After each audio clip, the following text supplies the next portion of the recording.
thanks for making the trip out, bro. I appreciate you. I appreciate you coming up.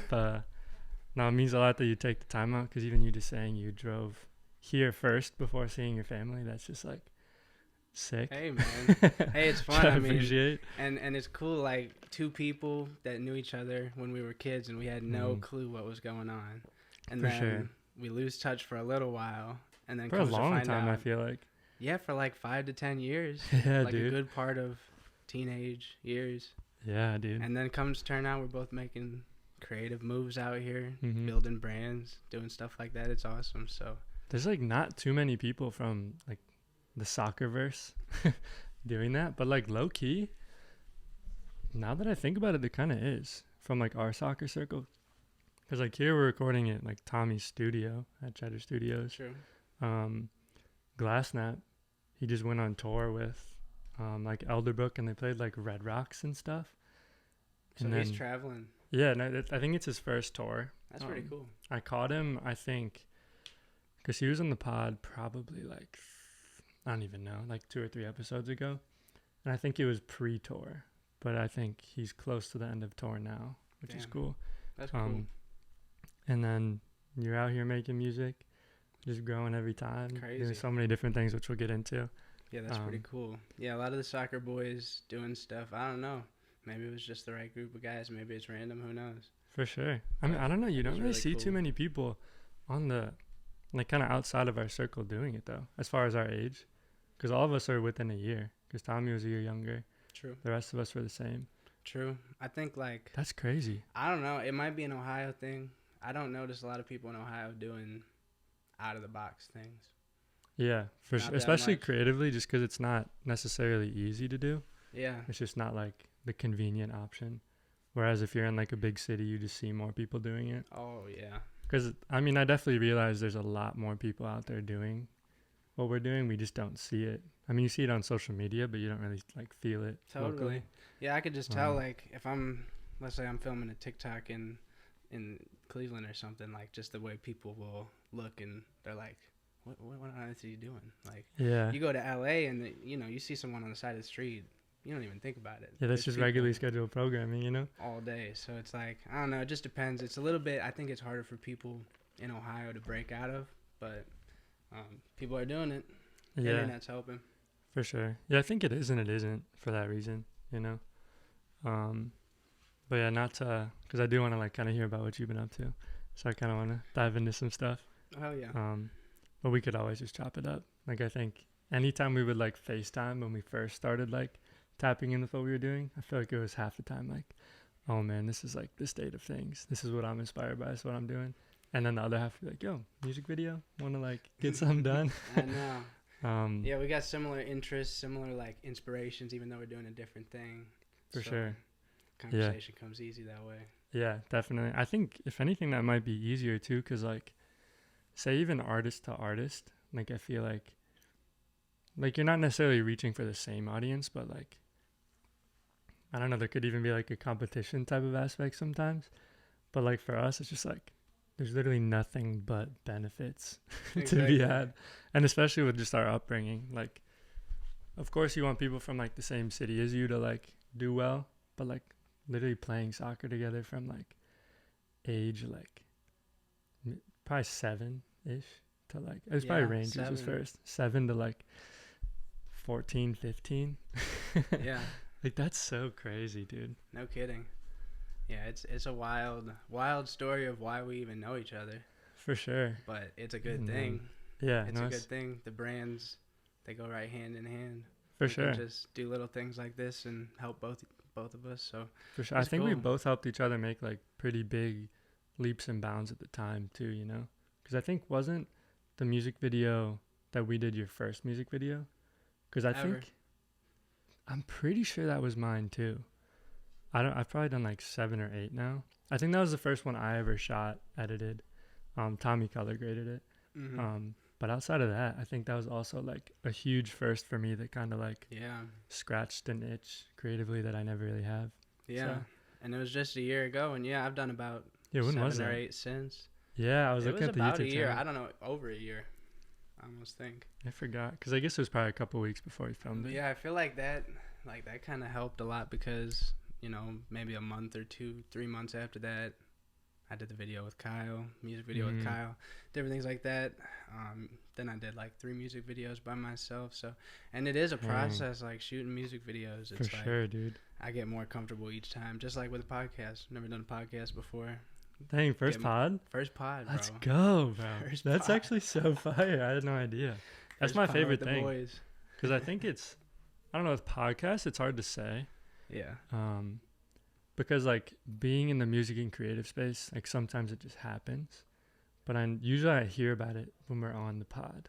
And just since you work so much with Kyle, I figured like, oh, maybe, like maybe you could have like been on a podcast. Maybe he has a podcast. Yeah. Super reasonable avenue for people in that spot to go. I do know several people who have them actually, and I'd like to have one of my own eventually, but so I like the setup here, bro. I'm gonna have a couch just like this. For sure. This is a sick couch.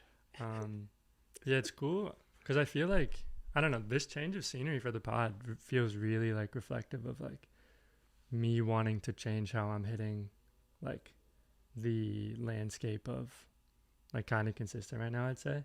Like I think I want it to be more like, I don't know, like putting some steps forward, trying something new. I feel like I've been really like, not like, I've been like risk averse. Like I've just been doing a lot of stuff like that I've done. And it was at one point the scariest thing on the earth. But now it's like our last show, I felt really comfortable. But I'd never want to feel comfortable. Like I just want to be able to like, I don't know, like we have something pretty exciting coming up. I think it'll probably be announced by the time we drop this. We're throwing a Medina show. Medina show. That's huge. Yeah, we're bringing a dude from Philly and a dude from Columbus. And then Liam, if you know Liam's music. Yeah.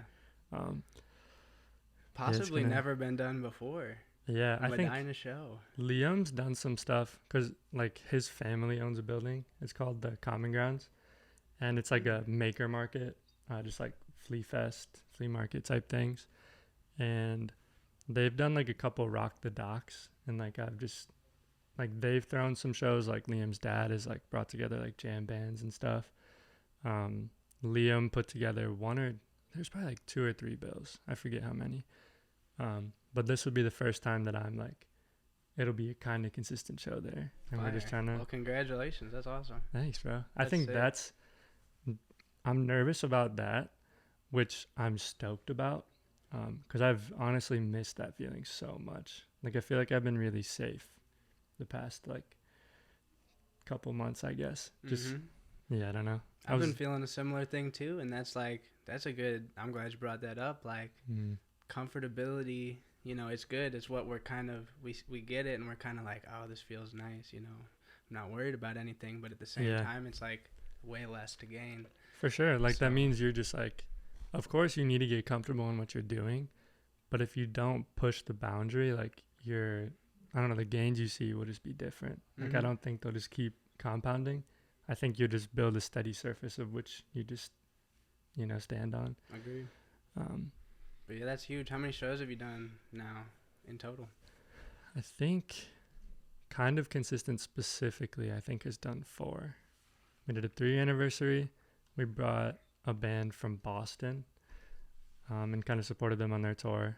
We did our first Cleveland show, and then we did a 3rd Akron show, which it's going to be the last Akron show for a while.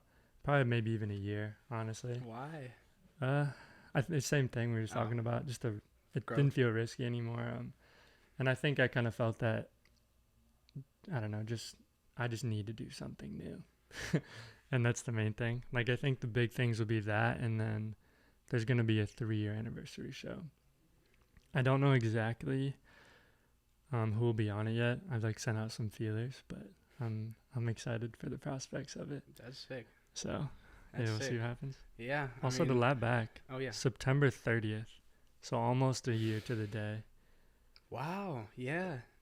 A lot's been done since then, bro. It feels like longer, and it feels like it's been a blink of an eye, honestly. Yeah. At the same time. That's which nuts. is, I guess, what you want. Like, I've seen like many people say, if I'm looking back 6 months of my life, I don't even want to be able to recognize myself. I Yeah. want to completely have evolved from, and every 6 months, that's a good thing. Like, look back and say, okay, what was comfortable then? What's comfortable now?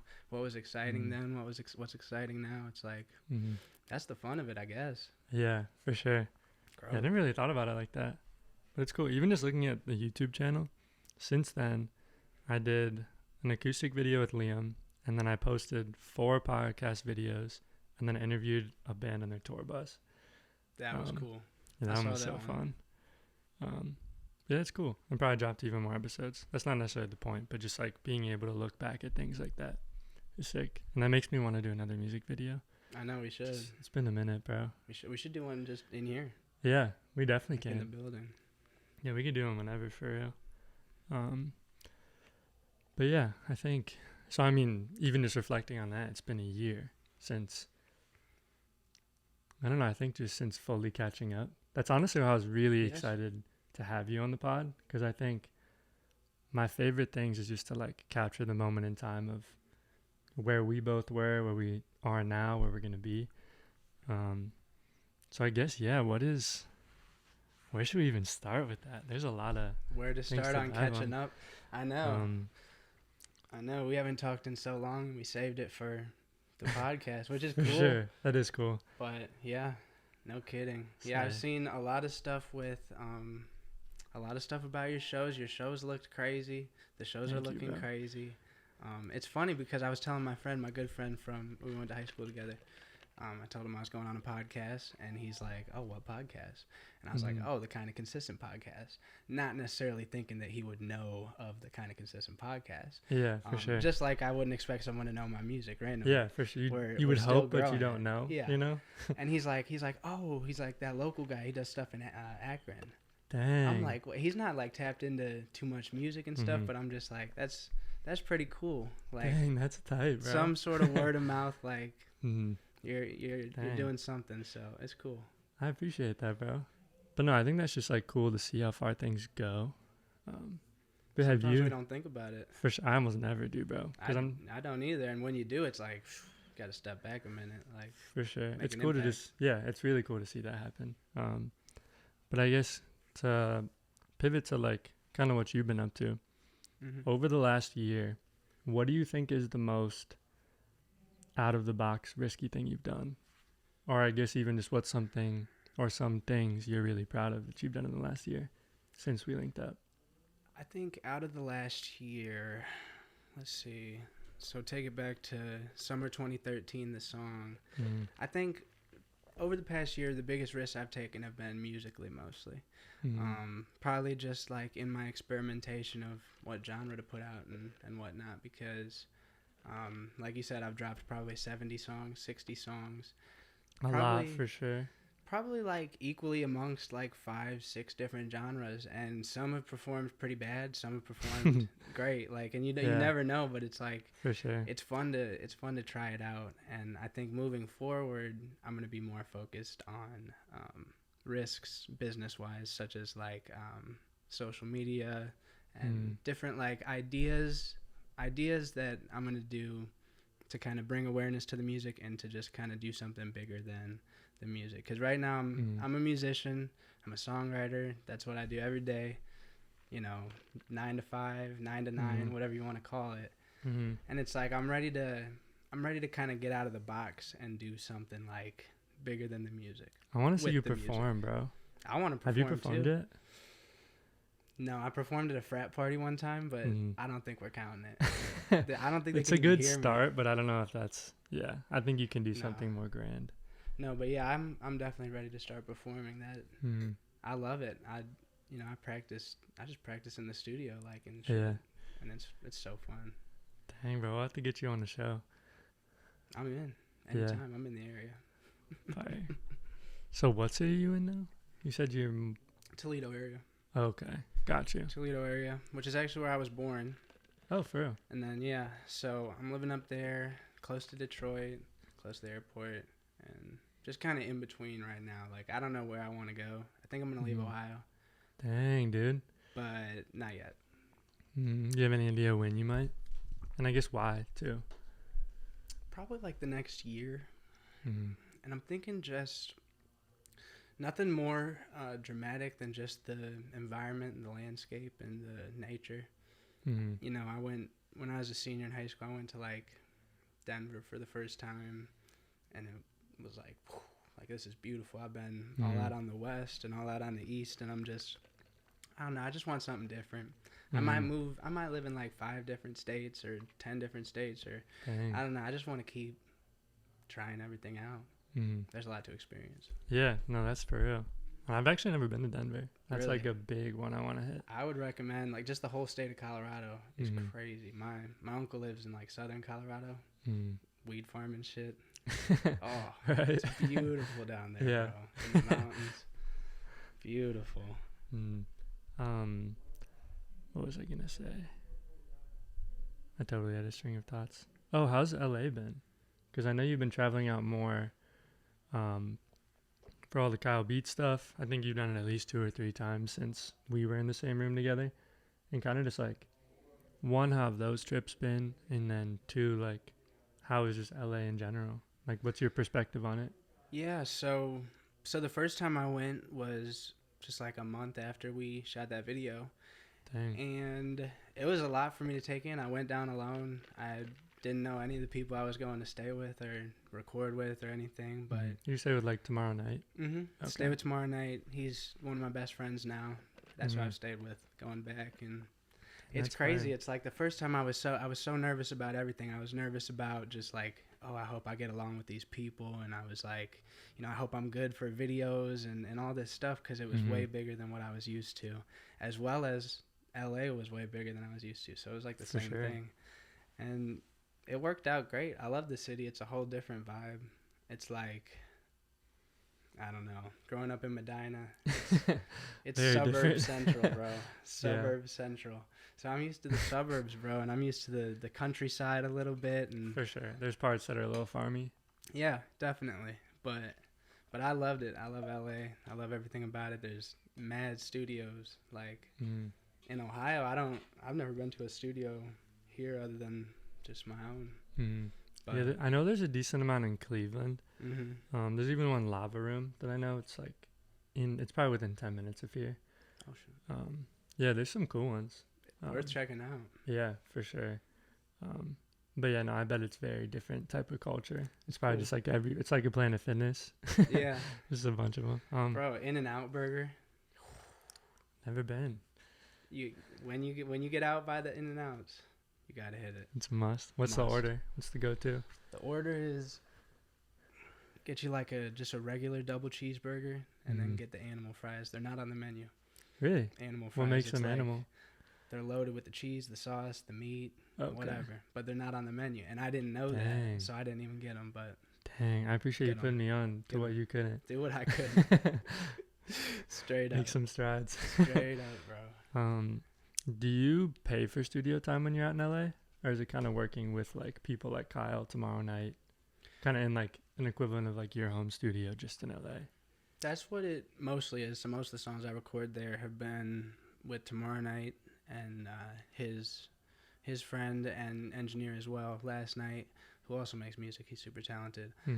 Were they related in making their name decisions? Yeah.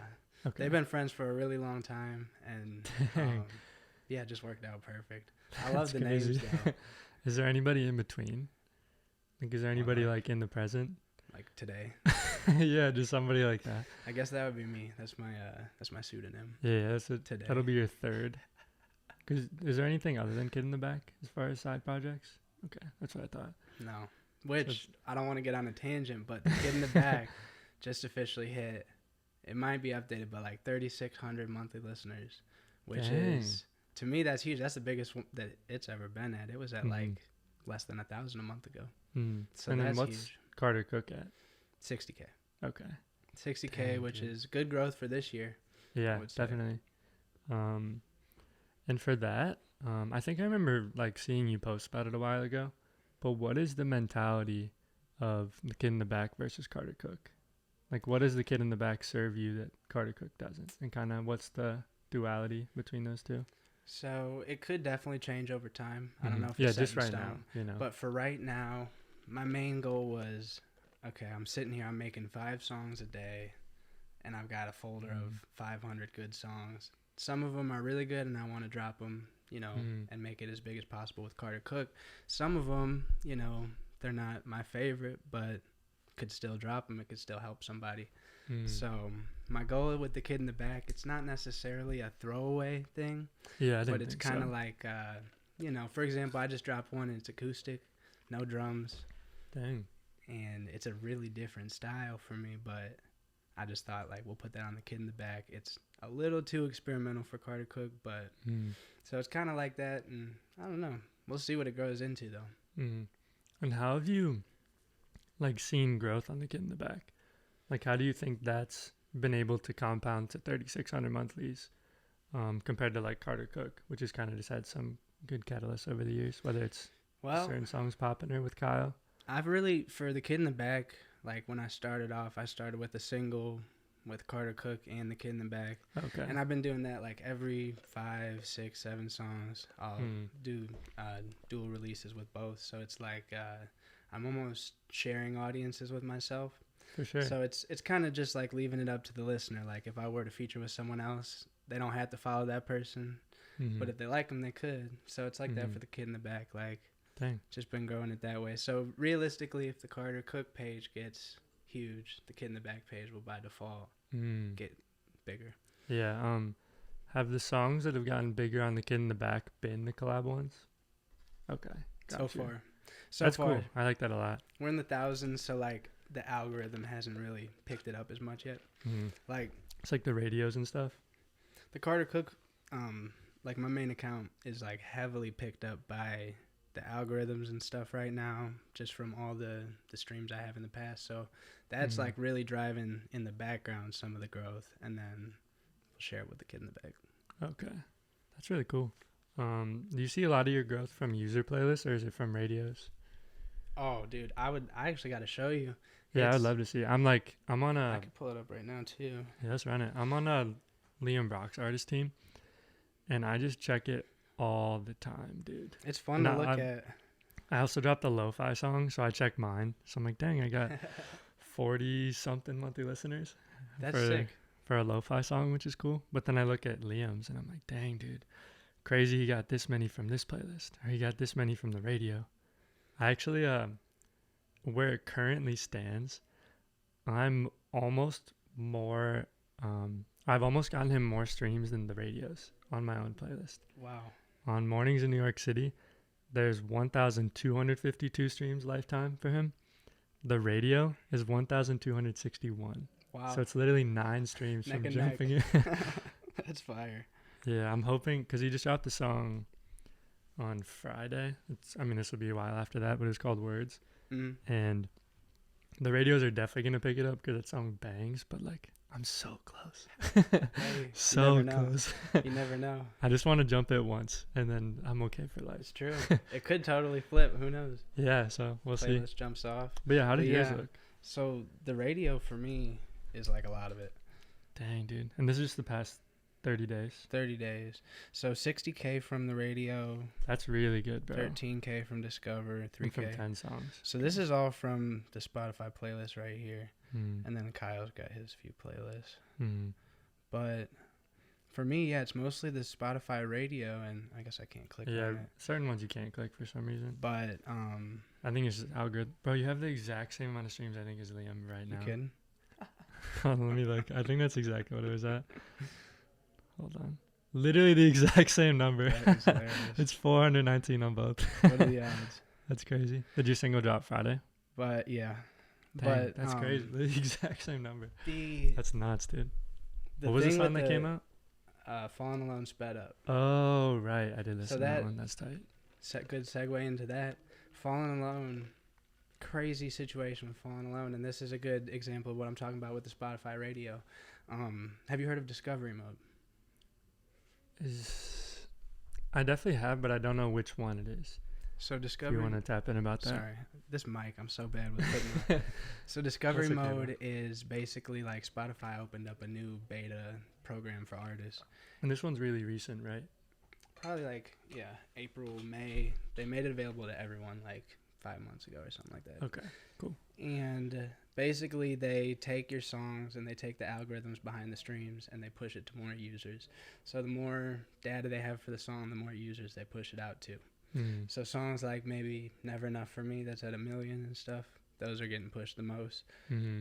Fallen Alone, when I dropped that, that was my second editorial playlist that I was on. It was on... Was it on Varsity Bars?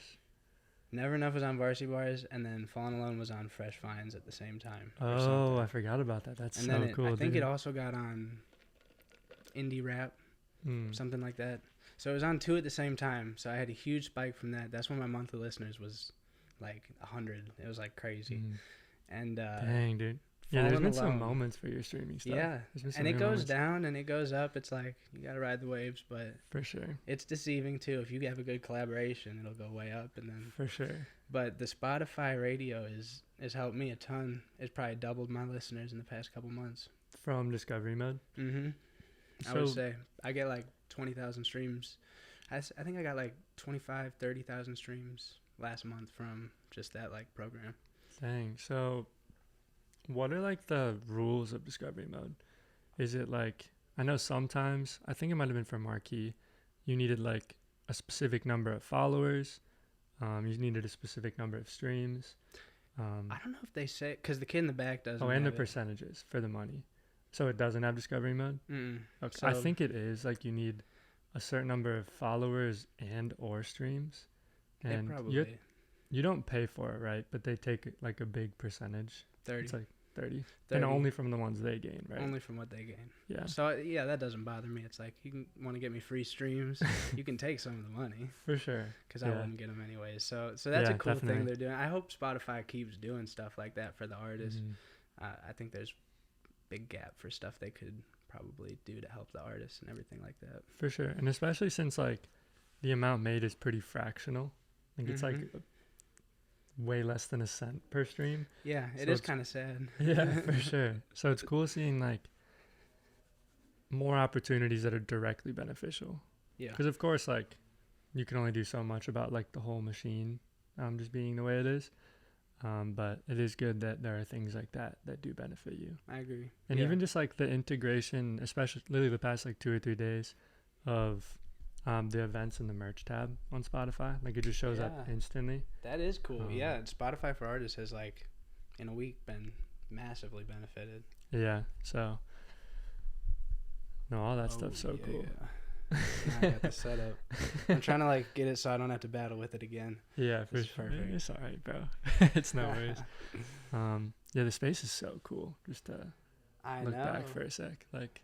I know, yeah. I was expecting to be in the other room. I didn't know we had made the switch. Yeah, no, I think Tommy is constantly looking for new ways to, like, move around the studio to get more people to come through and record podcasts. I know, like, the room over there is going to have something cool and, like, people can, like, take headshots, short-form content. So just being able to, like, evolve with it.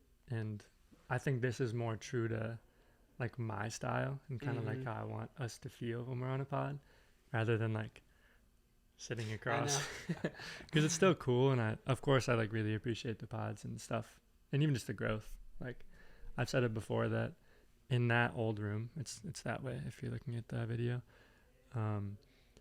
I think my second podcast I filmed on the floor in the dark by myself. It was like I think one and only solo episode. There still might be some coming eventually. And going from there to like moving up to the SM7Bs to the Roadcaster. And then even just moving into a new room and like, it's just so cool. It's cool. To see all this. That's how you got to do it. Like, yeah. That's what you got to start somewhere. You got to start on the floor, literally. Literally, you got to start below the floor in the basement. You have to get the idea out. Yeah. And then you can grow it. No matter what it takes. So, yeah. No, huge shout out to Cheddar Studios. Huge shout out. He's doing crazy things, Mr. Cheddar. Yeah, no, it's amazing. If you're a local Cleveland artist or even, like, traveling through, you can rent out studio spaces in the back. You can even just, like, be in the creative space, rent out pod rooms. Like, it's just amazing. Yeah. And they deserve the credit and the shout out, you know? I know. Like, I wouldn't be a lot of First time I without came in them. here, I was like, dang, dude, this dude's got it going on. For Like, sure. for real. Doing his thing. Yeah, then he got some of the Spotify profile pictures for you for a while. Yes. Yes. Yes. Are they still up or did you get new ones? I got new ones. Okay, I thought so. But the bio's still up that you wrote. Dang. I like that bio. I updated the Numbers streaming and stuff. numbers, Yeah. I actually just updated Liam's last night.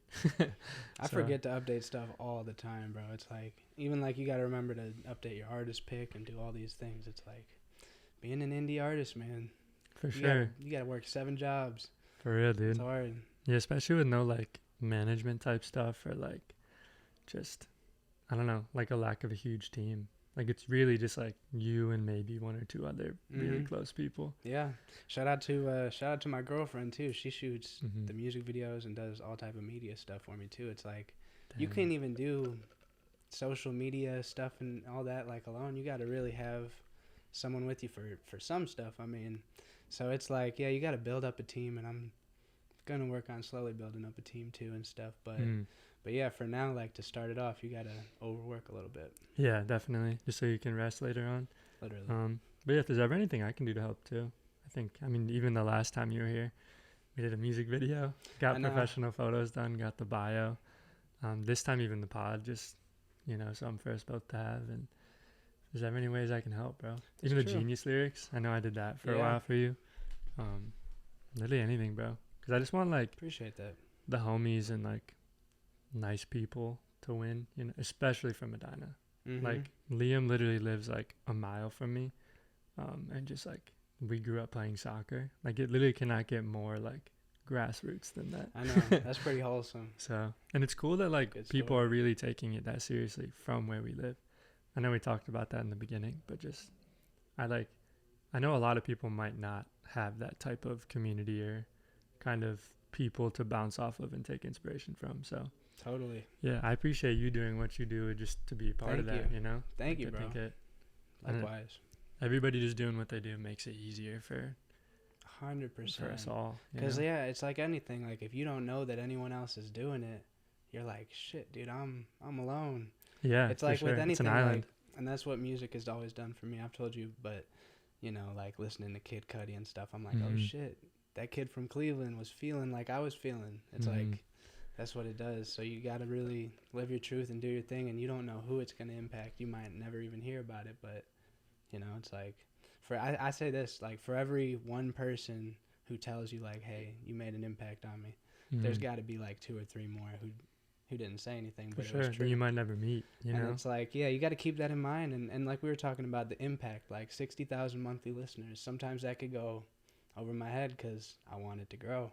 For sure, because you just get used to it. Yeah, but you got to sit down and say 60,000 people were hearing what I had to say. That's crazy. That's an impact. And that's just in a month. in a month. Yeah. That's not even like lifetime. Yeah, compounded. It's like, yeah. So everything that seems small to one person could be huge to another. So you really got to appreciate it. Yeah, because there was a time you weren't at 60K, Yeah, like 2 years ago, I had about 30 Yeah, dude. for like, and no one talks about that phase, bro. For sure. We When all you got- totally gloss over it. Oh, it's like when nobody's watching except for Yeah. the people who know you, but they're like, For sure. Even they're like, oh, they're just chasing their dreams. yeah, he's doing We'll his thing. support.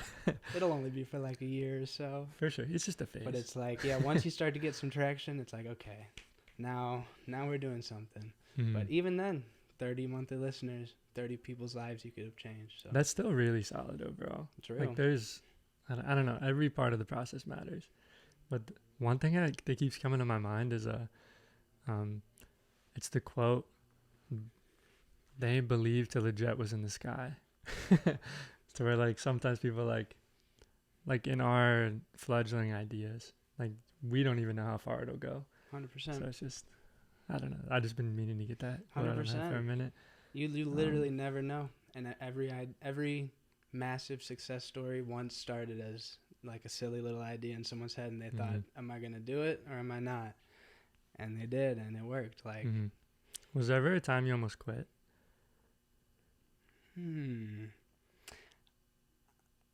Yes, maybe. I would say during COVID. I was doing my songwriting thing a little bit. I was doing Fiverr. That kind of ramped up actually during COVID because everyone was in the house and stuff. So that was. But as far as my own music, yeah, I was kind of like stand still. I was dropping like a song every month. You know, just kind of, I wasn't quitting, but it definitely, I lost hope for a little bit of time. And I'm trying to think, I don't think any one thing really brought me back from that. It was just slowly going through college and thinking like, I'm going to have to keep doing this, bro, because I don't want to, I'm not working a 9 to 5. I'm not doing this or that. So I'm like, for sure. I had to buckle down just off of that. So, and then of course when the Kyle Beats thing happened, like that was a big confidence boost for me. For sure. Just to see it. It was like, I thought I was good, but it's like, okay, other people think so too. I think so. Yeah. We're all on the same page here. Let's make some music. Yeah, like now we can do it. Yeah, I do want to get into the Kyle Beat stuff in a sec, but I do think it's just important, like, to share the times that we were at our lows to, like, I don't know, there's probably been like 4 or 5 really specific times where I almost quit kind of consistent. It like comes and goes. Even like yesterday, I sort of felt it. I think that's why I thought compelled to ask. Interesting. And it wasn't like that I was going to quit, but I think I was just tired, you know, because it is like, even like you said, like the 9 to 9, like you're just always thinking about it. Like you have to give a lot of time to it, which takes away from other things. And it's just like, it's a grind, bro. Very true. I'm definitely out of that right now. Yeah. As a general side note. But usually it's like I hit my really low lows before I hit my really high highs. And it usually correlates with taking risks. 100%. It's like that's when that idea, that's when the lights, it's almost like the universe is waiting for you to catch up. For sure. It's like, yo, do you really want to do it? Yeah. And when you do it, they're like, all right, bet. I know you're about it. Let's run We'll it. give you a little bit now. For sure. And a little bit more later. Yeah, it's like I hit those lows too. And honestly, yeah, I've been feeling that way like the past week, which is hilarious. That's crazy. Like we've both been kind of going in the gutter for no reason maybe. Yeah. But it's like, yeah, you have moments where it's like, okay, I'm getting comfortable with what I'm doing, but I'm not content with what I'm doing.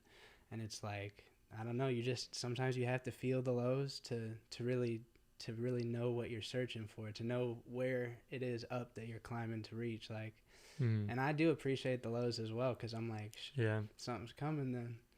For sure. I know something's coming after that. Yeah, it's hard to appreciate when you're in it. Impossible almost. For sure. I think I was, it was probably like 3 or 4 days ago. I was feeling like super burnt out. And it didn't like translate into like like kind of consistent isn't doing good right now. It was more just like life. I think I was just like tired. I needed like a break, needed to like sleep for longer than not. Yeah. But yeah, I ended up writing a like pretty long newsletter about burnout just because one of the big ways to go through my feelings is just do my newsletter now. And by the end of it, I like was hyping myself up. I was like, I literally know you've been through this before. There's like 3 or 4 times where you felt even stronger about wanting to quit and you didn't. And usually the best thing you've ever done was really close to that moment. So huge. Yeah. Huge. To be able to tell yourself that in the moment is what it takes to get out, really. Like, because we could fold. It's huge. You know? It's like, all right, bet we're done. Just like any hardship in life. That's why I always think, like, I was thinking about this the other day. People who have been through, and of course hardships can break you, and that could cause a way harsher situation. But if it doesn't, hardships, people who go through hard lives till they're 12, 15, a lot of which come out on the other side maybe damaged, but so strong. So it's like hardships in the little, like, just like, do I keep doing this? Do I put out this song? Do I put out that song? All the way to like, where am I going to live? These things like really grow you as a person. They turn that brain, like get it going. And it's like, that's when the ideas come. That's when you figure it out. Dang, in the gutter. Literally. You got to be going through the hard moments. It's funny. Yeah, you got to go through it to get anywhere. Like, if you've never been through nothing, I mean, to an extent, but if you've never been through anything in life, you can't expect to get much out of it. You have to go through actual things. No, I totally agree. So it's good to appreciate it. It's good that we can both like sit here and appreciate the lows, because it sucks. It can suck. It really sucks, bro. But it's a part of the process. For sure. Yeah, no, I think it's awesome that we can just like take time to reflect on the lows, come out stronger, higher than before, and just, I don't know. Like, I think nothing meaningful is done without moments of really low lows. Mm-hmm. So I think those are just meant to be appreciated. I think I appreciate when other creatives share their struggles. So I think I just wanted to like touch on that because I think that's important to me as like a consumer. But one thing I really want to get into is just your collaboration stuff with Kyle Beats. Yeah. So I mean, I guess just like quick summary is you were on Fiverr. Actually, you can just give a quick summary. I don't want Yeah. like a super long because I've heard the story. That's fine. No, But, I give people the little synopsis all the time. Fire. So basically, I'm a Fiverr songwriter. I write songs on Fiverr. You know. And what is this for the Fiverr for somebody who doesn't know? Fiverr is it's like a platform for freelancers to meet the customer, basically. So it makes that a little easier. They take a small cut. We move forward. So I write songs on Fiverr. Been doing it since 2014. It got Dang, really? That's when I really started. Dang, dude. Then I ramped it up like when I got to college. By the time I got out of college, it was my full time. So anyway, so I'm writing songs on Fiverr. Someone orders a verse, just regular order, and sends a beat. I deliver the verse back, write it down, give them the reference, and it turns out to be Kyle Beats. I know this because I get sent the video of him roasting me. Oh, so he didn't tell you? Oh, it was no. somebody. No, it was just random. He didn't talk to me or nothing. So And you I want get to sent. mic up a little? Yeah. Just like a little bit. Oh, this will be major right there. Is that good? Yeah, it's better. So I get sent this from a customer. The video, it was at like 260K views, which to me at the time was a little bit scary. I'm like, okay, this might drive away business at this point. Oh. So I message him back. I'm like, the stuff you were talking about wasn't really applicable. Like, you didn't order the right package to get the vocal recording that he was looking for. So yeah, he realized his little miscommunication, and he was like, oh, I'm so sorry. Let's do another song, and we'll make a whole video just that one song. So I'm like, dang. and I didn't say this, but I grew up making beats 13, 14, learned to watch YouTube videos to make the beats, and he was one of the people I'm learning to make beats from. So I told him that. I'm like, dude, I'm not gonna lie, like, I learned a lot of stuff from you on YouTube. That would be huge if we could do a song together. So he sent me a beat. He sent me 3 beats, actually, and I chose one, made a song. He chopped it up, did the video, and that was like really the big boom that started the Spotify growth. Was that never enough? Yeah, that's never enough. Oh, so he put verses and stuff on that song too? What do you mean? Were there any verses on Never Enough, or was that another song with Kyle? Oh, yeah. So then, like, we do in the creation of the video, he just texted me. He's like, yo, would it be all right if I get this rapper Justin Starling on? Okay. And I'm thinking, like, sure, whatever. Run it up. He sent it to me. It was super hard. And it turns out, like, Justin's awesome. He's one of my favorite musicians who I've worked with, like, real professional, real focused, and he does a lot of songwriting for like other artists as well, but bigger artists. Like, I know he was just in South Korea writing for some like K-pop, some big like Whoa, big bands, like, that's crazy. So Dang, but yeah, bro. That's the story of Never Enough, like, and how that happened. And ever since, me and Kyle have had a great relationship, but it started off hilariously, and I was pissed at him, and he knew that. He told me, he's like, the only reason why I texted you back that first time is because I'm like, oh shit, like, this kid might try to, sue you or something. Something like he's like, oh man, he's mad, and I told him, I'm like, I was, man, but it's just a good testament of like a low moment for both of us. We're both like, oh shit, what are we gonna do? Yeah. And he has the idea, but turns it into a new video style for him, a huge viral moment for both of us, and just an overall positive thing. Because that song's at over 1 million streams now, right? That's crazy, bro. First milli. What's the one closest to it right now? The one closest to it would probably be another one with Kyle Beats, Love Went. That's at like 500,000. Okay. And then probably the next one would be Falling Alone. Okay. Falling Alone is my biggest like solo one. For whatever reason, that shit Song bangs, took dude. off. Thank you. Yeah. Summer vibes. But yeah, one other thing that I was curious about is the shirt. Mm. Because I think there was a point where, like I saw you linking up with Kyle, and then this one kind of came at a future time where you did like the photo shoot with other artists with it. Yeah. So what's the story behind that? So and this you're was right there. yes. You see me nice and so big fire. here. Yeah.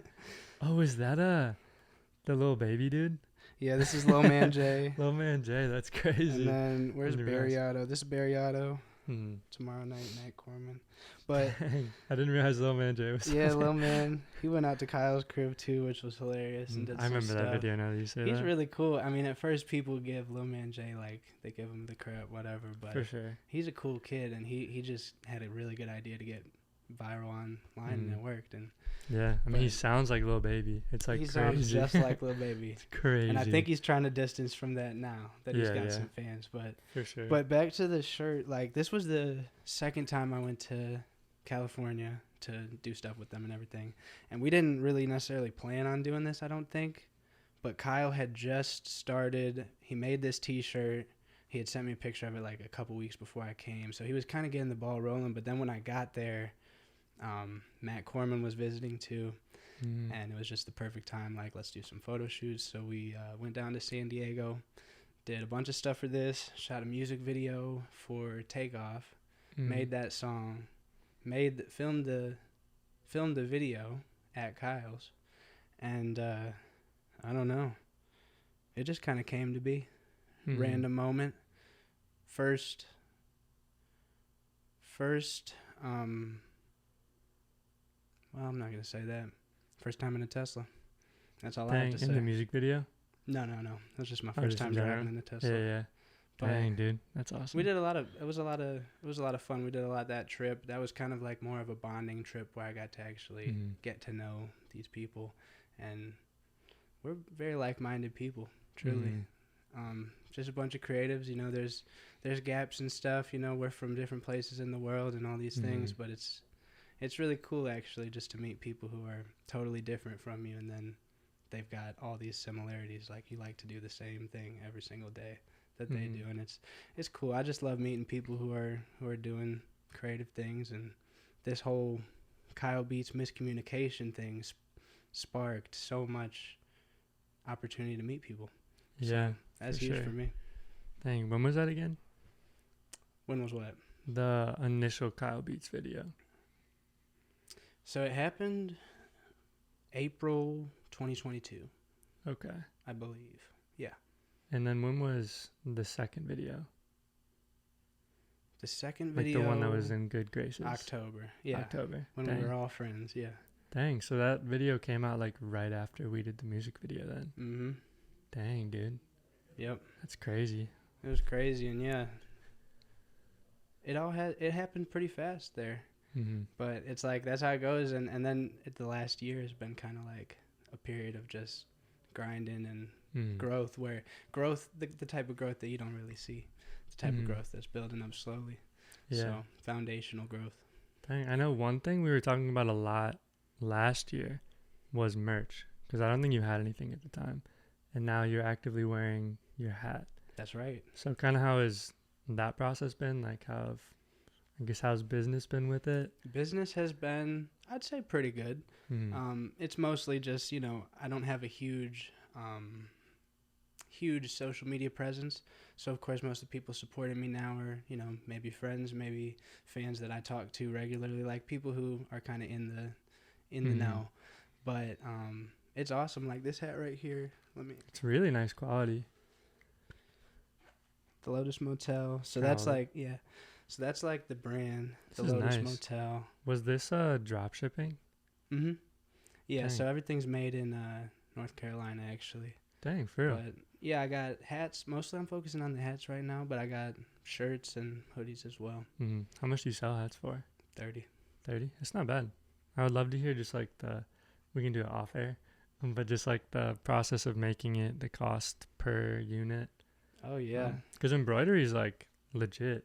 Usually that like costs a little bit more, but I don't understand drop shipping a ton. So it'd be cool to just hear your experience with it. Oh yeah, But no, definitely. these are super good quality, I can dude. show you the app and stuff and like Mm-hmm. how it's all run, but it's That'd cool. be And yeah, awesome. we got the Lotus, the This is simple tight. Lotus. Yeah, I like that. I don't know if you saw my Lotus tattoo, did you? For sure. Yeah, I think we were talking about merch ideas last time you were here. Mm-hmm. And then we were like, yo, maybe the lotus flower, you know? And Because you boy, has tatted that yourself on that, spawned. right? Yeah, yeah. I tatted. So in college, Mm-hmm. don't give college people tattoo machines. Mm-hmm. But I tattooed it and it's my best one. But the lotus, it symbolizes a flower growing in the mud, something Mm. beautiful growing in a place where necessarily people wouldn't expect that. So Mm. simple symbol, but meaningful. Dang, also your tats are really, really fire. Thank you. I don't know Yeah, if you these had are as many new. last time we linked up. Probably just the right arm. Yeah, Me and because my I brother don't got remember this done. this. Mm-hmm. You So got the these are same streaks. sleeve? A couple things so there's certain Dang. elements of it, but we both got the sleeve in the same spot. 330. But we We have a got the few 330. repeat tats. I have a 330. I have the infinity on my ankle, Oh wow, just for the brand, you know? that's cool. That looks better than mine. This is another That's homemade cool. one. Oh, for real. I like that. But yeah, this one I got with Tomorrow Night in California. That's I like new. that a lot. And then the whole arm is these are the two streets I grew up on. Okay. So. I love when people do stuff like this. Like MGK has I-71 I tatted on love his that one, shoulder. bro. I almost want to get it, but I feel like I'd be copying him. You know, Yeah. I'm trying to think of stuff that's more like rooted in, I guess, just like growing up and like core to me. Like the streets are tight. Yeah, the Were those streets two are streets you cool. grew up on? Mm-hmm. Okay. Two different ones. And then there's I guess this is 1999. I got the dice with the 444. That's 444, fire. bro. I'm seeing that shit all the time. Yeah, that's probably the one I see the most too. That's But, sick. I've never seen yeah. a like version like that. That's really cool. But yeah, the artist is sick. His name's Carl. Is he based like near Toledo, BG area? Or? He's around here. Oh, for real. Wadsworth area. Do you know what shop? I don't want to say it wrong. I want to say it. You can just riff and then we'll I think figure it's it out. out. True North, but I don't really know. I Mhm. think it's True North, but his name's Carl. He is crazy talented. Type of dude who I don't know, he probably had a crazy career and then he was like, I'm gonna just lay low and do one tattoo a day because I can. He's sick. So, Dang. but yeah, I love getting tattoos, bro. I'm probably gonna be filled up by the next time we talk. Yeah, a tattoo update. Oh god. Yeah, I'm hoping to get more too. I haven't gotten any in a minute. It's probably been a few months. I forget what my last one was. That wasn't you that got the. Now, what's your stick figure's name? Rob. No, I haven't gotten them yet. You got it. But yeah, one person does. My friend Cade. He actually. Who gave it to him? I guess my last tattoo was this one, Yeah. which is a Mac Miller tat. It's good news. Oh, that's sick.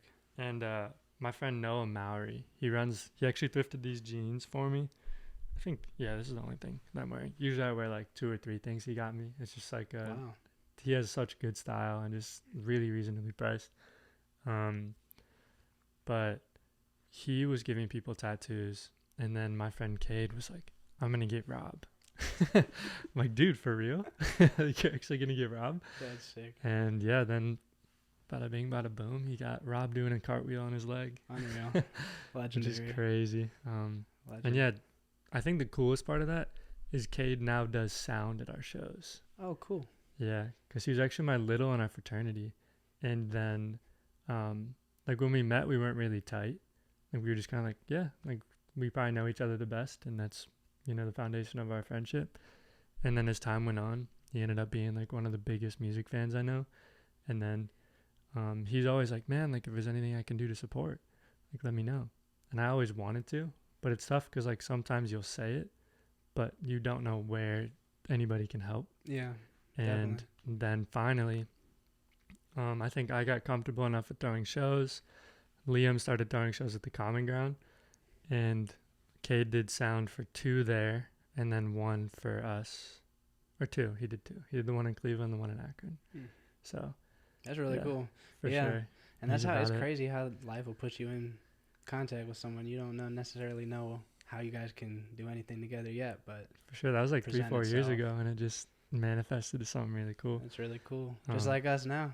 Yeah, We were exactly. just soccer teammates. Yeah, like you never know why, and eventually it just makes sense. It's pretty cool. Yeah.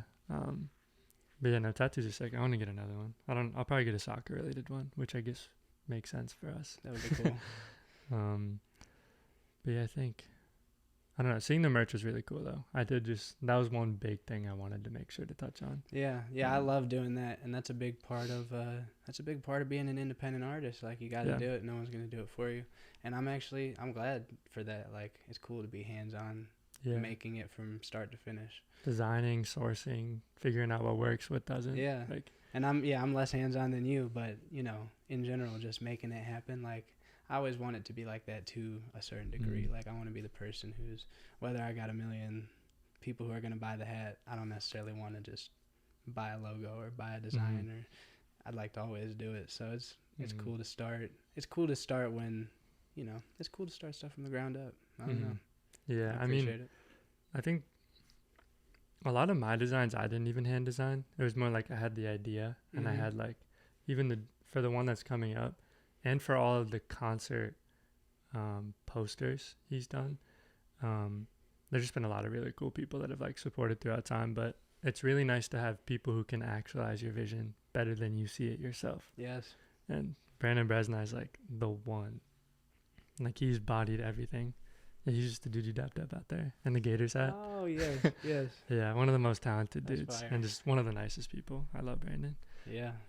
That's how, I didn't draw my logo at all. That's back to my girl. She's my media magic there, because I'm not necessarily a hand drawer or a logo maker or a video shooter, but just got to find people who can help and people who can see the vision too, and it'll grow. Yeah, no, it's a beautiful thing. What was I gonna say? Oh, one thing we should try to figure out is how to build up your like social media community, and kind of like maybe even like a social media strategy. I'd be like curious to hear yours. It doesn't need to be now or even today. It can just be like as FaceTime or something. I do have something, like a light bulb went off recently, like 48 hours recently. Dang, bro. It'll have to be off cam, but I'm just saying, like, yeah, something's coming. For sure. It no, is. I would love to hear it though. But that's huge though. That is the biggest thing now. Yeah, because it's virtually everything as far as building community. Like, you kind of need to just like figure out how you engage with people who like what you do, even just to make it interesting and innovative to what you've already done. Because I don't know, I think it goes back to us talking about like the burnout part. I think I was burnt out because I started to get too like stagnant with what I was doing. So I just needed to bring in a new element. So I get like that, yeah. Like same video types, same like it's like I can't keep putting out this content. Like, if I'm getting sick of it, they're probably getting sick of that. I've had that thought a million times. It's like, what do I do? And it's hard. It's a saturated. Social media is so saturated. For sure. And people don't want to. I was watching this. I just came yesterday. I was watching. Kyle Beats has a new video with Nick D. Nick D was saying, he's like, when people are scrolling. Oh, with Nick D? Dang. He was saying, when people are scrolling on TikTok, not only do they they're not looking for music, usually. Not only that, but they don't want to watch your video. They don't want. They're not interested in what you have to say. And this is the person who you have to find a way to entertain. Yeah. And once you can do that, your business and the doors are open. So it's like, just realizing that they're not looking for music, or they're not looking for what you're trying to sell, and they're probably not interested to really. You have to entertain that person. Yeah. So it's got to be good. That's crazy. I guess if you want any growth, that's exactly what you need. Got to be good, dude. That's crazy. Yeah, I mean, those are two dudes who are like on top of the independent, getting people's attention game too. You know. I agree. Nick D was at the forefront of the TikTok artist movement. And he's one of them ones for real. Yeah, and Kyle Beats, I've never seen any producer do like that route either. It's like he's like the first producer to be a influencer kind of. Yeah, he's definitely one of the big ones for sure. Yeah. My biggest one's Kenny Beats. And Kenny's got some crazy industry success. For sure, I would say. Yeah. But they're both You're right. To me, Kenny's the one, but Kyle is like one of the only other people. Like, different approach. I know Nick Mira Twitch streams. And he was one of the ones, like, when he started to get famous, you could actually find videos about him and of Yeah, him teaching you things, and it's for sure. that's like Kenny I'd say Beats Metro too. too. Yeah. Metro, especially with him just doing the Spider-Man stuff. And I think I saw him on Rap Caviar's podcast, I think it was. So there are Yeah, a lot of that's good. producers, like, not a lot, but there's a cool, like, mixture of people doing it. Yeah. But yeah, no, Kyle's Yeah. definitely one of them ones, especially in his pocket, which is Mm-hmm. really cool. Yeah, it's the certain pocket, internet money as well. Like just the whole collective, they really came out and said producers are gonna do this now. But yeah, like I love independent. It's all about the independence. It's like if you want to take your independence back, what are you gonna do to get people to pay attention? And Nick D figured that out. All these people have figured that out. It's like, they don't necessarily need these boosts or these people to ride their careers on. They're just gonna do it themselves. Kenny Beats is gonna be the placement. He's not gonna look for a placement. He's gonna say, I'm Kenny Beats. You want to be on my song. For sure. I don't want to be with you. So like that's where everyone wants to get to, honestly. Yeah, definitely. Ed Sheeran just dropped his first independent album. See, I'm tapped out about Ed Sheeran. Yeah, I didn't know that. So my girlfriend's family owns a record store, and I saw they like got new music vinyl in, and I saw Ed Sheeran's new album, and I was like, dang, like I didn't know he dropped one. And she was just like telling me a little bit about it, and then I think it was even yesterday, I saw a video that said, with Ed Sheeran, he was like, this is my first independent album, I think maybe ever, and he said, I'm looking for 14 videographers across the world to make this a more like hands-on, just like experimental, communal type of thing, which was really, really cool. Wow. I commented Brandon's name. Yeah, good. Should be crazy. I'm going to go comment some names too. Because sure. like, isn't he like the second biggest artist in the world or like the fourth or something? He's like top 5, I think. I checked it like yesterday. I think top is The Weeknd. From Spotify monthly metrics. I think that's totally relative. Yeah. But it's Weeknd. It is Taylor. I think Ed is 3 or 4. Yeah. Drake, I don't know who 4 was. I think he's 3. Drake might have moved up because of his album. I think Doja. I think might be 3. Wow. I think Ed is 5. Shout out to Doja. Yeah. She's moving out quick. Yeah, and she's been maintaining her relevance, which is cool. Wow. Yeah, she's an interesting like artist story to look at. Like she's doing crazy things right now, and it's working. Yeah. Drake's in that mix too. Yeah. As far as that. Yeah, for sure. But yeah, Ed Sheeran's up there. So for him to be one of the biggest in the world, that's crazy. And for him to drop an independent project is also crazy. For sure. So that's awesome. I'm just looking through notes of other things I wanted to touch on. Because honestly, this one, like this kind of format of a pod is one of my favorites, is because I'm trying to not look at a screen while talking to like the person who comes on, because I think it just like brings me out of it a little bit, but I'm just trying to get better. And I thought, like, I literally just wanted to catch up with you. That's I like good. Know what I wanted to talk about. But one thing that I wrote down that we didn't talk about was you wrote a songwriting book. Yes. Kind of like, how's that been? Like, what was process of writing like? What was publishing? How do you think it's done in the post like release era of it? Yeah, so I don't remember when I started writing it. I think I started writing it in last December. And I just had an idea of like, I didn't necessarily want to do something that would go viral or get a lot of attention. I wanted to just help the people who I was songwriting for in a different way. I had gotten a few times, like, not criticism, but just from other artists, they say, like, who are you writing songs for? Like, is it really helping them? Or are you just, they're not learning how to write songs. And I, like any criticism, you take it and you decide if you want it or not. And I was like, well, I could help them a little bit more. Like, I could actually teach them. So I decided to write the book just because I felt like when I was learning to write music, I didn't have a resource at all to look at. It was scattered. YouTube video here. You had to kind of like learn everything to get the little pieces you need. So I just thought like, I can remember all the little activities I did that helped me. For example, like, I remember J. Cole was talking about his artist Kaz. It was probably back in 2016. He would have Kaz write a verse in the style of another artist every day, like before he got in the studio.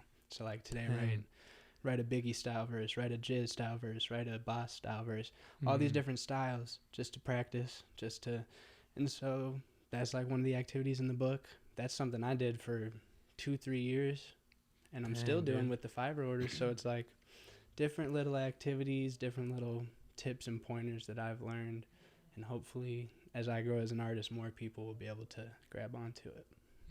It hasn't had like a huge reach, you know, a reach only as big as my own social media reach is. So, but my goal is, that'll always be there. Like, just as a resource, it's not for my benefit at all. It's specifically for people to learn how to write songs better.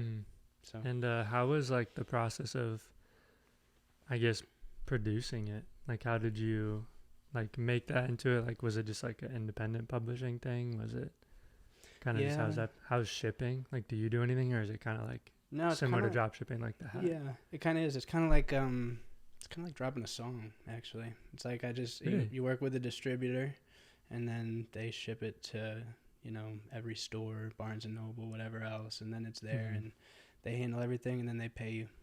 So it's just like DistroKid, really. And you get paid just through sales. Okay. Who'd you go through? The distributor? Yeah. It's called Draft to Digital.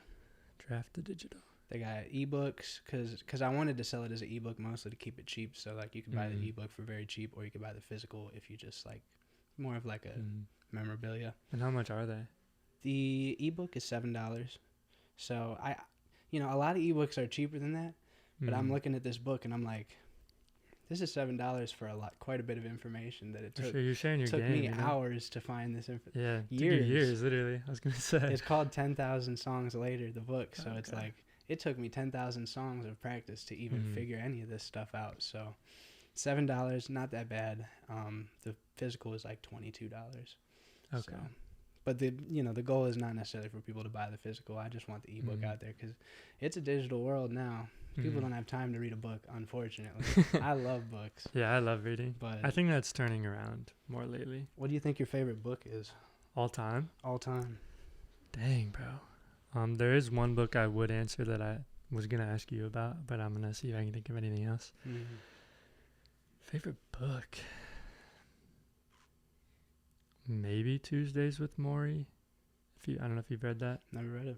It's basically just about this one old school professor who got ALS, and rather than like letting himself or like losing himself to the illness, which unfortunately is like a lot of how ALS works, he just tried to squeeze out as much life as possible in like the time he had, and like share his learnings and love for life with somebody who was a journalist. He's a sports journalist. Oh, that's cool. Who was a former student, and they just kind of like last project worked on just sharing the style philosophy. Yeah, it's emotional book. That's one that comes to mind. I don't know. I think I just kind of read for enjoyment and like just momentary takeaways, but probably other running books too. I've gained a lot from reading about running. But the book that I would have said was The Creative Act. Because I think before the book even dropped, I remember FaceTiming you. I was sitting in my yard one day. I was talking about the one Instagram reel that did well. The one where you were like on the path, like a little bit of movement. Yeah. It was like the trend at the time. And I remember we were just saying like, man, like Rick Rubin is just one of those people that just like gets it. We both really resonated with him. He gets it. The Creative Act is just like, dude, for living, for artists, for every person, every walk of life. No matter, you can take away something. I feel horrible to say this, but I haven't read it. Dang, really? I gotta read it. Dude, that's surprising. I'm glad you brought it up. That's really surprising. I totally forgot, but that is, I mean, every interview that's ever been dropped with Rick Rubin, I have been on it. I searched for him, like, because he's been kind of, over the years, he's gotten easier and easier to find out information about, but at first it was hard. And yeah, like, dang, dude. Who would think that someone who doesn't make music would have the key to all of this creativity? It's almost perfect. Yeah. Because he doesn't physically show you, like, here's an example of why I know what I'm talking about. Not directly. He's not going to sing a chorus and impress you. It's like, it's so impressive. So it's just like, you know, I appreciate he dedicated his whole career to helping other musicians. That's huge. And Gotta it's read sick the that book. like people trust his taste so much to just be like, all right, bet, Yeah.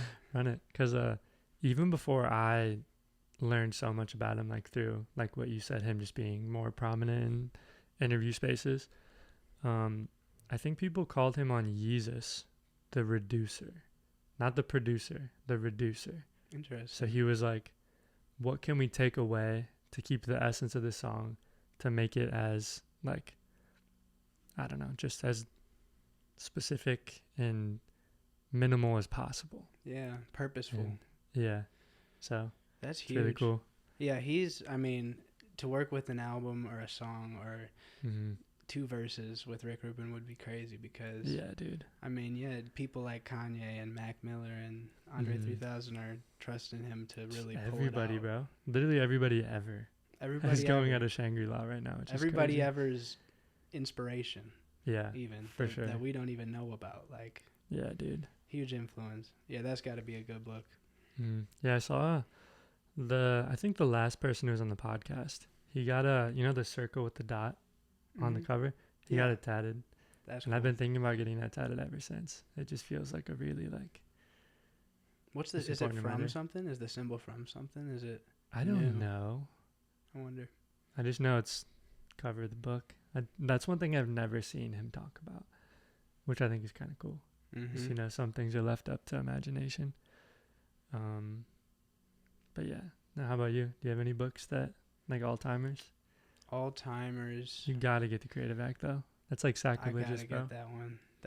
I do. I feel horrible. It's almost a sin. For sure, Um, it honestly is. Have you read The Subtle Art to Not Giving a Fuck?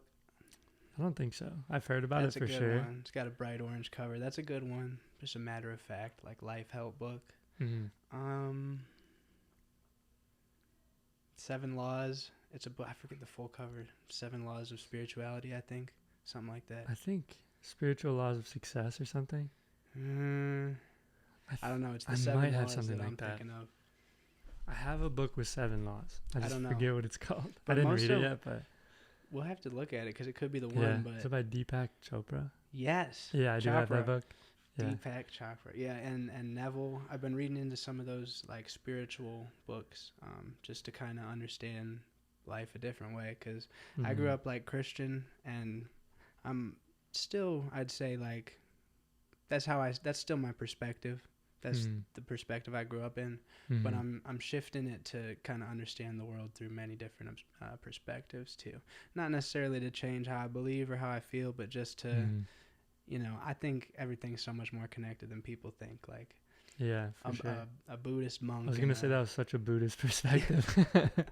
It's a literally Buddhist just monk, literally a Buddhist monk and a Muslim and a Catholic could, sit in the room and think they're so different. But Mhm. what they're really buying into in their religion and their beliefs to me is like, it's similar things. So I'm Mhm. just trying to understand the world more generally and broadly. I think the Mhm. spiritual kind of way is more of a non-biased approach. Yeah, and I think there's always something to gain from every religion, Yeah. which I think is just cool to look into, to see like what is the thing most preached, and just Definitely. it's cool to look into. Even reading a book about something you blatantly disagree with, Yeah, you'll learn something. for sure. There's always something. Always something. You just got to get it. You can't let it pass you. It's like a song. Like you're writing a song, and you might have a little inspiration, an idea or something, and Mhm. some people might overlook it. You might write a song about a red rock or a blue sky, and Yeah. everyone saw the same blue sky today, For sure. but maybe only a few were inspired by it. So you just gotta Mhm. find the little inspirations, and they're all there. Yeah, no, I totally agree with that, bro. I'm trying to think if there's anything else I want to cover. I guess, there's one question I always ask. It's, what is something you're actively learning right now? It can be in music, it can be in personal life, it can be in being a dog owner. Like whatever, like what is something you're actively trying to get better with or learn about? Which I guess is perfect segue from the That is perfect. conversation. I think the main thing that I'm focusing on right now is learning how to wait for what I want while still acting on what I want, which is basically, I guess that was said kind of weird, taking the desire and the result that you want and strictly focusing on the work and the actions behind it and completely removing the result or the what you hope might happen. Because at the end of the day, you know, of course I want 1 million monthly listeners, and of course I want to be performing at Rolling Loud tomorrow night. But it's like, if you think about just that, you're allowing room for, oh, I'm not there yet. Oh, it's going to be really hard to get there. Oh, nobody thinks I can do it. If you focus on the simple act of what you're doing to achieve that, which is waking up every day, working on what you love, and going to sleep, and then doing it again, you will get there. And you'll get there way faster because you're not going to be bogged down by the negativity. So it's like, I've struggled with that, but I'm getting better to the point where I can wake up and it's like, I just feel like in 5 years when I maybe have all these things I want, you know, I'm trying to wake up like that. I'm not trying to wake up like, oh, I don't have enough fans, dude. Like, I'm not making the money. Like, so that perspective doesn't get you anywhere. That's what I'm learning. For sure. Because, I mean, at the end of the day, like, what you're doing doesn't change. It's totally just how you're looking at it. Yes. And I think that's important, just to even just stay in love with it, you know? Like, if you fall in love with, like, the numbers, whether it's the streaming, the followers, whatever it is, that's a lot less sustainable than a love for the craft and a love for, I guess, just, like, living at that point. Yeah. So I think that's really important. Yeah. Yeah, because if you're doing what you're doing for a number or for a stat, you're going to get that stat, and then what? It's like, you gotta love like, what next, you were doing. Yeah. Because there's always gonna be a next like ceiling to reach, a new height. So you gotta really love what you're doing, or else that flame or that spark will sizzle out. So that's a good reminder for me. And you have to keep reminding yourself these things. For sure. You can get caught up in view. Anyone could get caught up in a viral moment, or the opposite, like a failure. You can get caught up in that stuff. So yeah, that's real, dude. I mean, I get caught up in numbers on the stories all the time. Yeah. And I think that's when I start to like it less. Yes. And it's just like I think sometimes I get caught up in like, say, merch sales. Like, say, like, in my head, I'm like, oh my God, I want to sell this many pieces of clothing. If I don't get that, I'm like, I'm a failure. But I remember must have sucked. For sure. It's like, yeah. But I remember the best outlook I ever had with merch. It's kind of been a while since I've done a big merch drop. I've done like show tees and stuff lately. But my best mentality was, I'm making something that I want to wear that I think somebody else would think was cool. And numbers weren't even like in the conversation. Like, I wasn't like, this is expected. It was totally just like, I think this would be so tight to do. And so I'm going to do the thing. And that's I think perfect. Taking that towards making music, taking that towards figuring out what we're going to post, and even to your own merch is just like so important. And that's something I really need to work on too, honestly. Me too. It'll always be constant struggle. As a creative, people are always judging what you're doing, and it's hard. It's like, but I think I've heard Russ say this before, like, you know, if you have fans, these people are buying into your taste. They're following you for your taste. So for you to make music with them in mind, like, oh, I'm going to make this because I think they'll like it, that's not what they bought into you for. So it's like your taste at the core of whatever creative you're doing is really what so you got to stay true to it. And that's Rick Rubin's big thing. He's like, never drop a song for someone else because you think they'll like it. What's exciting to you, that's what, you know, that's how you do it. So yeah, that's important, dude. I think I needed that. Like, you just literally said everything I needed to hear. Dude, I need it all the time. Like, because you think you think like, oh, I have this many fans. If I drop a song they don't like, what happens next? But it's like you got to trust your own creative. You know, they're here because of what you did anyways. So keep doing it. Dang, dude, that's like, important. That's big. Shout out to Rick Rubin. He really he stands by that one. That one, like, I got that drilled into me. Like, you got to do what you want. You're the creative. If you're not doing what you want, you're not being creative. For sure. Like, you're guessing somebody else's taste. Yeah. Rather than your own. And that's not pure. It's important, dude. Dang. Yeah, that's a big thing for all creatives. Art, soccer player even. You don't need to copy Messi's moves to be good. Yeah, You for know, sure. you can, but you could make your own move, or you could make your own version of Messi's move. Mm. It's like you got to do something different. Dang, dude. Man, that's kind of where I've been sitting with choosing the colors for this next merch drop.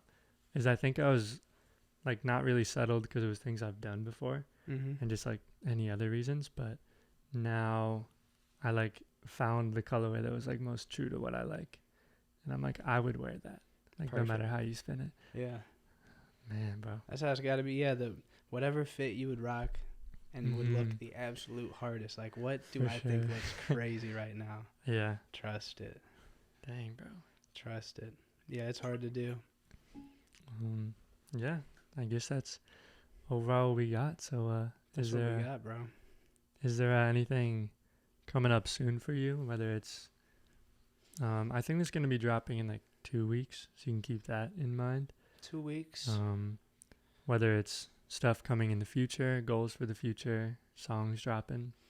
So 2 weeks from now, I should have probably just dropped my new single, "Nothing with Me." So go check that out. Do you want to do nothing with me? So that's an interesting one, a lo-fi song. We were talking about lo-fi earlier. Dang. I'm getting into lo-fi. It's starting to make its way into my sound. Dang, let's get in the studio on a lo-fi grind, bro. I know. We should make a song right now. That'd be fun, Lo-fi bro. song in the pod. Yeah, But that'd be a fun one to do. And then following that, yeah, I got a trap song with my boy I know Star 67.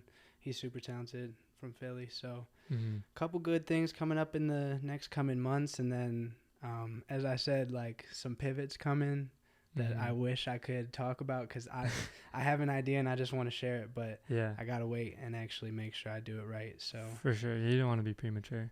sometimes that's important too. Like, you get excited about an idea, but you just gotta let's put it into the real world first. Yeah, and I think then one concept just to put in your mind before everything, because I think of this with everything I do, is it was from a newsletter by this dude named Alex Tan, and he's just really, really good and traveled creative director that I follow his newsletter.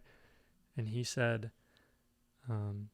nobody remembers when you miss a deadline, but they'll remember when you miss the mark. So just never force stuff like that. Yeah. I sit with that with everything I do. Like, if I'm not feeling it when I'm about to drop something, I will not drop it. Like, no matter what my internal clock, no matter what the marketing plan could have been in my head, it's all just that's huge. wait till it's right with you. So that's huge. You know how planned out I am too, so that's a big one for me. Like, for sure, never force it. Yeah, I agree, and that's when it works out. You just let it work out. For sure, just the most true reflection of you. But yeah, so where can people like find you on socials, on streaming? And socials will be Carter Cook the Musician, Instagram, TikTok, and everything. YouTube is Carter Cook, and yeah, streaming. Check out Carter Cook and the Kid in the Back. Kid in the Back is the little side project. It's not really like under the wraps or nothing, but I don't think a lot of people do know what's going on with that. So so yeah, that's me. But yeah, yeah, that's about all, man. I'll just be making music and till you see me next, you know. Shoot, we'll have to get some other projects going on together, since what we do is so connected. For sure. No, I'd love to support however I can, bro. So same, anywhere bro. you see, we're going up together. For sure. No, that's with the crew. So it's gonna be perfect. Yeah, but no, I appreciate you taking the time out of a trip home to pull up here. Thanks for having me, bro. This was fun. First pod. Yeah, that's sick. We love doing things for the first time, you know. For sure. It's all about the growth, like we were talking. For sure, dude. But yeah, it's been fun. Yeah. Now, I guess until next time, till the next big project, everybody stay tuned with Carter Cook. Yeah, I appreciate you, bro. Thank you, bro.